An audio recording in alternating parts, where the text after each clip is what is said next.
I am Brian Silva, and the news headlines are: Alger over Pope's decision to reject resignation of Archbishop convicted of protecting predator priests, and Bogota's botanical garden, and sport, Russell Westbrook pops to NBA fan and his wife over alleged racial slur.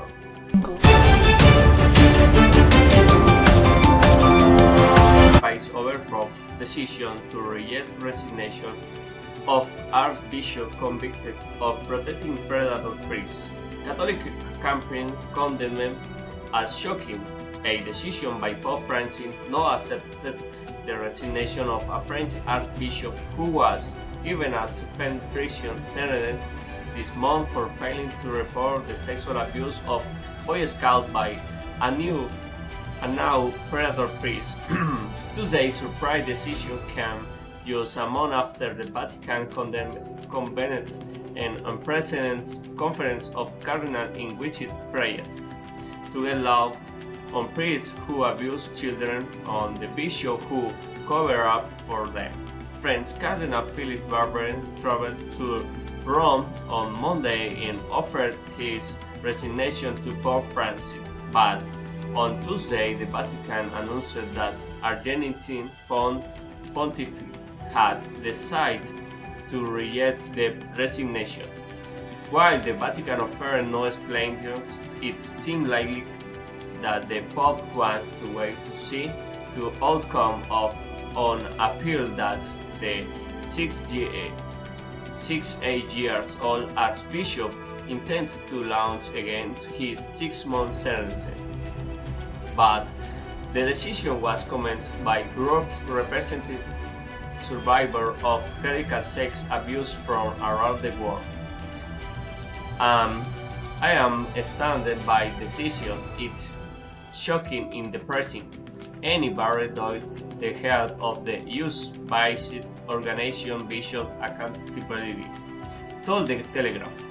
It reveals the Pope's very narrow concept of accountability. It is a reminder to bishops that they have nothing to fear from this Pope. It is a profound and disastrous misreading of what is required to address this crisis.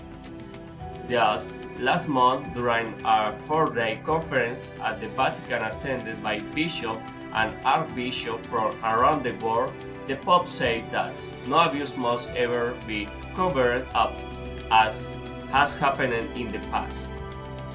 In a statement, Barbarin, the most senior French Catholic, have been swept up in the church sex abuse scandal, said, "On Monday, I handed over my mission to the Holy Father. He spoke of the presumption in innocence and did not accept this resignation." Barbarin said that he would step back from his role as Archbishop of Lyon for a little while, allowing his deputy to stand in for him. Even the Bishop Conference of France, the country's most senior Catholic body, said it was surprised by the decision, which it described as unheard of. Barbarin was convicted early this month of failing to act against for Bernard Prainer, a priest who was confessed to abusing Boy Scout in the 1998 and 99th. Prainer is expected to be put on trial later this year. Barbarin became Archbishop of Lyon in 2002 in Lear, or Prainer's abuse of boy but let him remain in ministry until 2016, said Bishop Accountability. French victims of clerical abuse also reacted with outrage the papal decision. "I think the Pope is going to manage to kill off the church. It's a mistake to many," said Francois Debox, a co-founder of a victim organization. Faith in the Catholic Church has plunged as a result of this, a fury over 2 decades to address sex abuse perpetrated by clergy.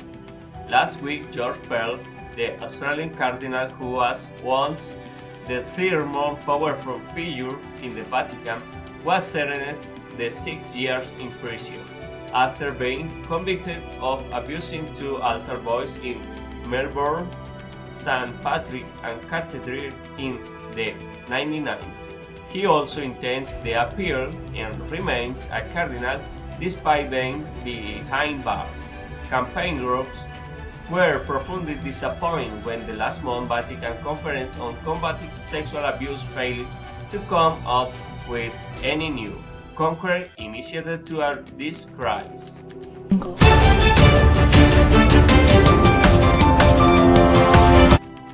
Bogota Botanical Garden by Adriana Sema, January 13, 2018. Bogota Botanical Garden is one of the most peaceful places in Colombia capital and widely praised for its great variety of flowers. The Capital Botanical Garden is the largest in Colombia and located next to the Simón Bolívar Park in the North Engativá district.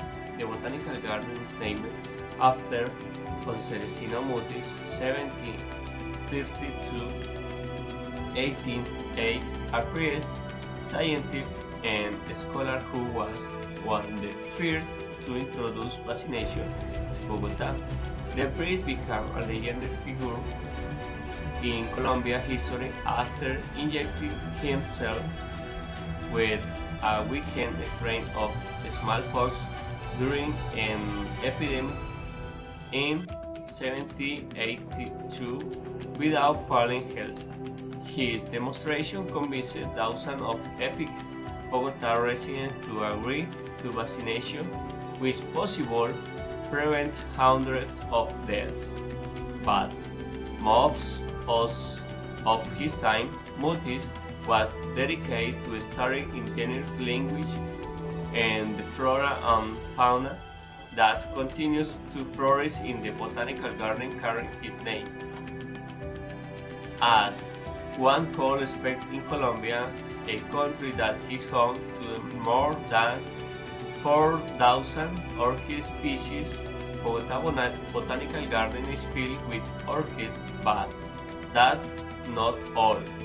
More than 18,000 different plant species can be found in the garden complex. The garden is home to 5 collections dedicated to the conservation of plants that are considered endangered species in the Andean region. The José Celestino Botanical Garden is open 7 days a week between 8 a.m. and 5 p.m. with the exception of national holidays. The entry fee is up $2,007 or less than $8.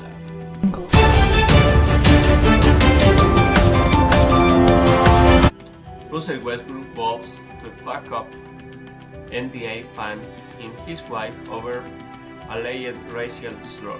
Oklahoma City Thunder guard Russell Westbrook claims he was told, get on your knees like you used to.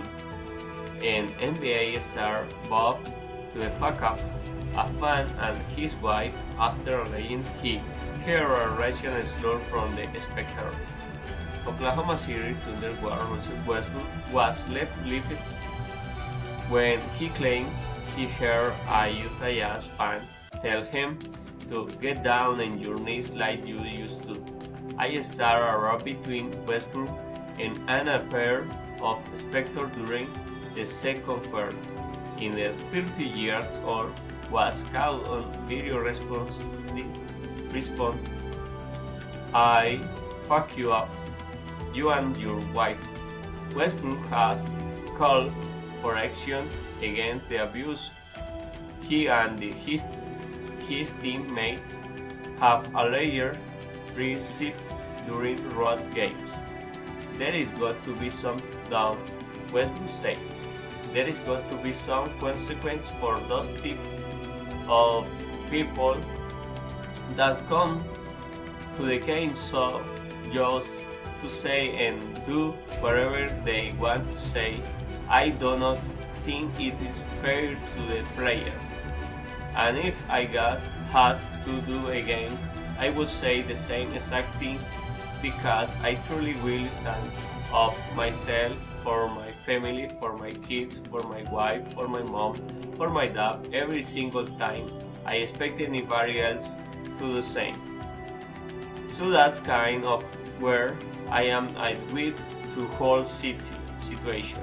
As for beating up his wife, I have never put my hand on a woman. I never will, never been in any domestic violence before. Never have before, but once he said the comment, his wife repeat the same thing to us well. So that's kind of who that starts. I know you guys only got the tail end of the video, but the start of the video is way more important and way more disrespectful than what you guys heard. The fan in question, Shane Casey, 45, also spoke to TV camera after the game. He denied the accusation. I never say this word to him, and she, his girlfriend, never left her seat, never said a word hand in her lap. He said, initially, it was like, oh, I am talking with Westbrook, the guy is one of the greats, but he also claims